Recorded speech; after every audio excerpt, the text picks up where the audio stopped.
Countries like Iran and Venezuela sit within the global energy and sanctions architecture. When Western coordination weakens, enforcement becomes uneven. When enforcement becomes uneven, incentives shift. That affects energy pricing, risk perception, and capital flows, even if no policy changes are announced. In the Middle East, Israel depends on consistent Western alignment for diplomatic and security stability. Alliance bandwidth matters. A distracted or divided system is slower to respond everywhere. Even the social layer adds pressure. Greenland's population has made it clear that it rejects being treated as a transaction. Once sovereignty becomes personal, political leaders face domestic constraints that make compromise harder.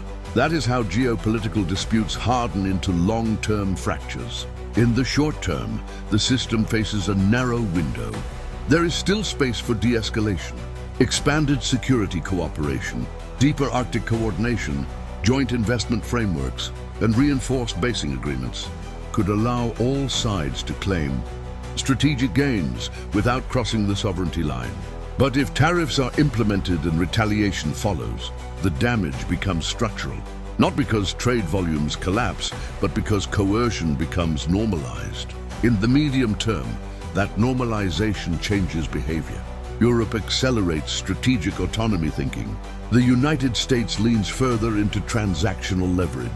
The Arctic becomes more securitized, and rare earths, instead of being a technical issue, become a geopolitical one. In the long term, the signal is even clearer.